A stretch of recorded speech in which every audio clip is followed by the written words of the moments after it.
Qué gusto saludarles desde alta tensión, corriente alterna para Radio Numancia. En esta ocasión, un contenido especial para nuestro canal de YouTube, Benjamín Castro Olvera. Les saludamos a todas ustedes, a todos ustedes, al verdaderamente respetable público, eh, con la imagen de la heterogeneidad territorial de la epidemia. Les dejamos con unas noticias dadas este jueves 16 de abril del 2020 en la matutina, en la mañanera, que es muy relevante que conozcamos. Por favor, ayuden a difundir esta información. Nos ayudará esta información a coordinarnos de mejor manera con todas las autoridades y proteger así a todos, a todas y a todos sin exclusión. Benjamín Castrolvera, alta tensión, corriente alterna. Transmisión más eficiente y donde hay mayor densidad de población por kilómetro cuadrado. También otras zonas como es Tijuana, Mexicali, de hecho en este momento es donde existe la mayor transmisión, independientemente del número absoluto de casos. También las dos zonas metropolitanas de Guadalajara y Monterrey, también la zona metropolitana de Puebla de Los Ángeles y también la zona urbana del municipio de Benito Juárez en Quintana Roo, donde está Cancún. Hay otros municipios que tienen distintas intensidades de transmisión, como Culiacán, Sinaloa, y otros que no mencionaré ahora, pero que se pueden ver en el mapa. Entonces, esta segunda observación lo que nos permite es predecir el comportamiento en forma diferencial. Y como hemos mencionado, nos permite además tomar medidas más intensas en donde tienen que ser más intensas y no tan intensas donde no hay necesidad de que sean tan intensas. Es decir, si lo vemos en las fases de la epidemia, no hay fases generales para el país. Cuando declaramos la fase 2, decidimos declarar la fase 2 porque habíamos anticipado, cerca de 15 días antes, medidas generales, medidas de aplicación nacional. Pero recordarán ustedes que desde la preparación en enero indicamos que también había intervenciones que dependen de la intensidad de transmisión de la enfermedad en regiones específicas. Entonces, en este momento, hemos dicho que es irremediable llegar a la fase 3. Todavía técnicamente no estamos en la fase 3 de forma generalizada, pero hemos dicho que, dada la intensidad de transmisión, existen zonas que hay que tratar como fase 3. Ahora, recuerden ustedes que fase 3 se define de hecho por la generalización de la transmisión. Eso es lo que lo define la fase 3, no el número de casos, sino la generalización territorial de la transmisión.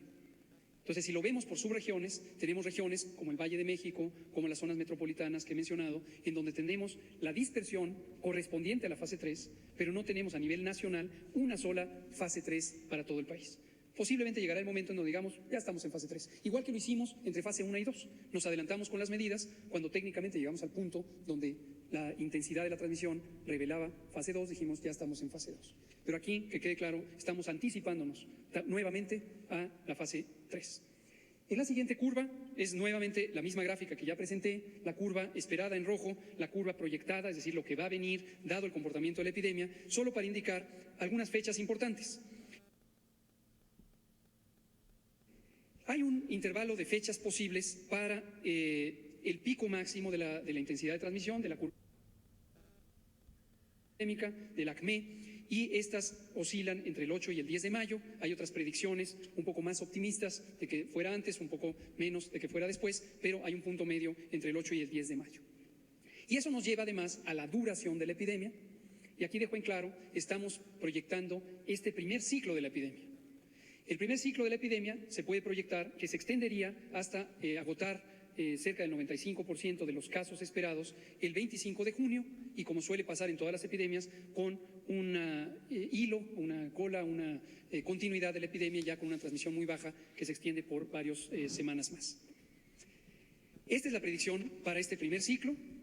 Insisto, quiero dejarlo extremadamente claro, sí y solo sí se mantienen las medidas de acuerdo a lo programado, las medidas de mitigación comunitaria que implican quédate en casa.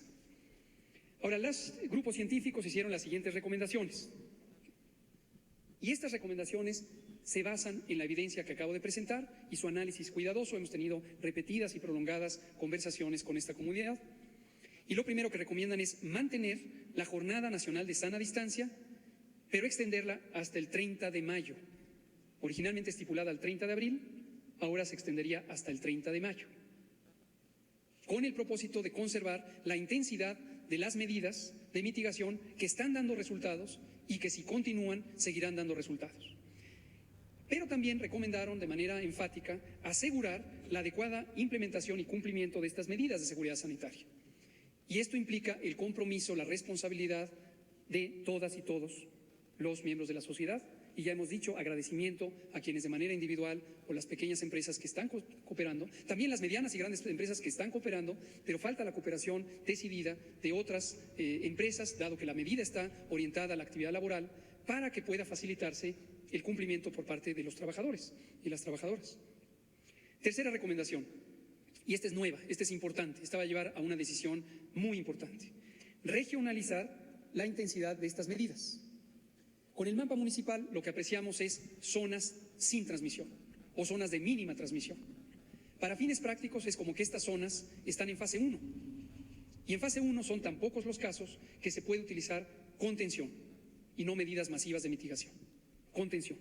Detectar casos sospechosos, diagnosticarlos y ponerlos en aislamiento a ellos y a ellas y sus contactos. Cuarta medida, que también es nueva, la recomendación: segmentar la movilidad en el territorio nacional. Esto lo que quiere decir es instrumentar mecanismos de contención geográfica. Contención geográfica. Necesitamos que las personas que viven en las zonas de baja o nula transmisión permanezcan en esa zona de baja o nula transmisión, que no se desplacen a zonas de mayor transmisión. Y viceversa, que quienes vivimos en zonas de alta transmisión no vayamos a zonas de baja transmisión, porque esto transportaría los contagios. Recordarán que como venía la Semana Santa, especificamos que no eran vacaciones y por eso enfatizamos la importancia de cerrar la actividad turística, la actividad hotelera, para que no hubiera desplazamiento como le ocurrió a algunos de los países europeos más afectados. Y logramos evitarlo. No se propagó en el territorio nacional. Y por último, mantener, aún después del 30 de mayo, cuando acaba la Jornada Nacional de Sana Distancia, la protección con estas medidas de sana distancia de las personas adultas mayores y las personas que tienen enfermedades crónicas que los hacen más susceptibles a complicarse o tener desenlaces fatales, y las mujeres embarazadas. Por lo tanto, las acciones de control que serán propuestas para su formalización en el Consejo de Salubridad General son estas tres. La Jornada Nacional de Sana Distancia permanecerá vigente hasta el 30 de mayo, pero 2, en los municipios de baja o nula transmisión, las medidas de seguridad sanitaria permanecerían hasta el 17 de mayo y posteriormente se conservaría o se recuperarían las actividades normales. Entonces, en los municipios donde hay baja o nula transmisión, anticipadamente salen de las medidas de mitigación comunitaria, anticipadamente, y esto representa el éxito que ha habido en esas comunidades.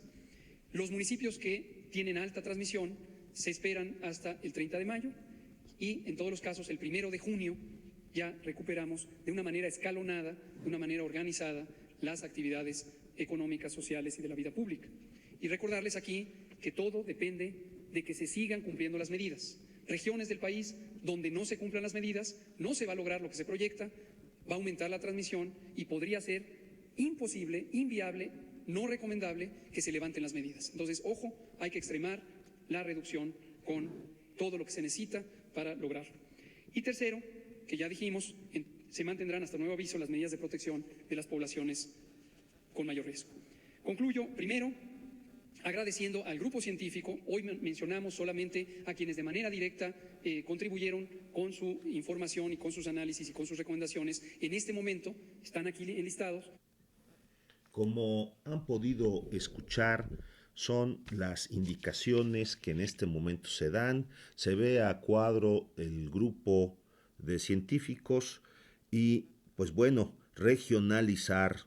Y destaco zonas que con contención geográficas y de organización comunal, como los pueblos originarios, tienen baja transmisión o en su caso como en Querétaro, nula transmisión, están como en fase 1 en esos lugares.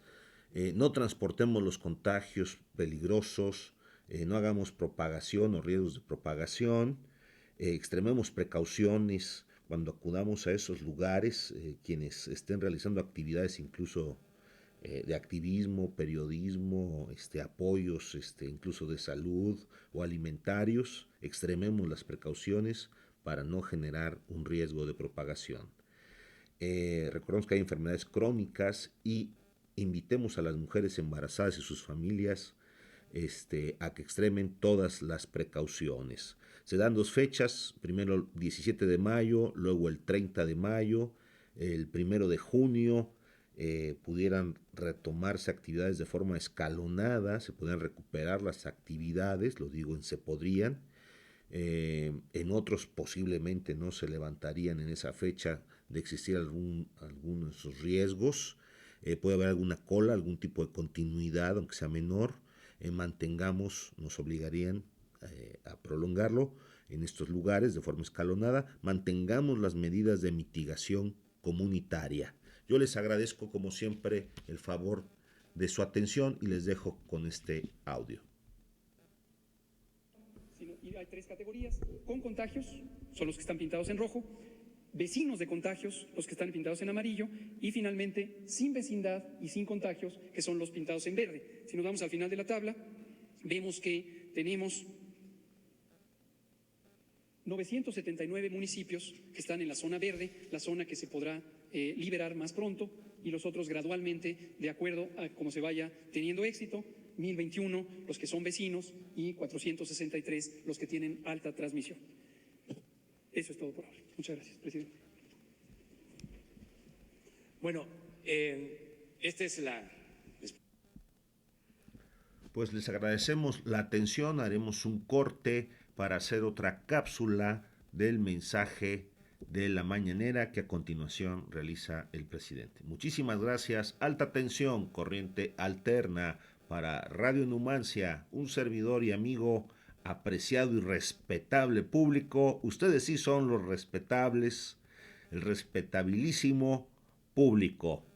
Benjamín Castro Olvera, alta tensión, corriente alterna. El tablero político está de alta tensión y nos requiere en este momento que las diferencias sean pospuestas o superadas. Alta tensión, Benjamín Castro Olvera.